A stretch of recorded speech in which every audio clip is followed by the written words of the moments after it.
আমাদের ঠিকানা ৭১।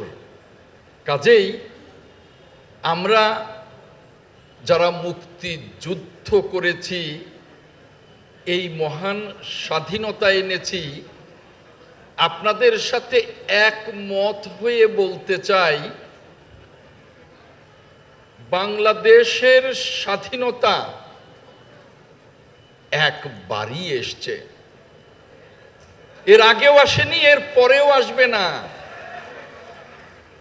এই স্বাধীনতার পর আমাদের যে রাজনৈতিক অর্জনগুলো, সেখানে অনেক অর্জন আমাদের আছে। ৯০-এর গণ অভ্যুত্থানের মধ্য দিয়ে আমাদের বড় একটা অর্জন, আমরা স্বৈরাচারের পতন ঘটিয়েছিলাম। ২৪-এর ছাত্র জনতার অভ্যুত্থানের মধ্য দিয়ে আমরা ফ্যাসিবাদের পতন ঘটিয়েছি। আমাদের বড় একটা অর্জন।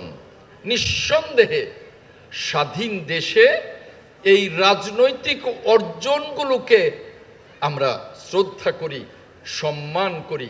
তাই বলে এই অর্জনগুলোর সাথে আমরা যদি স্বাধীনতাকে সমান তালে করে ফেলি, সেটা আমাদের জন্য হবে অনেক বড় একটা বিপর্যয়ের কারণ। তাই আমি মনে করি আমাদের হাজার বছরের শ্রেষ্ঠ অর্জন আমাদের স্বাধীনতা। আর যে স্লোগানটা আজকে, যে বাংলাদেশের মুক্তিযোদ্ধা, আমি যোগ করে বলবো,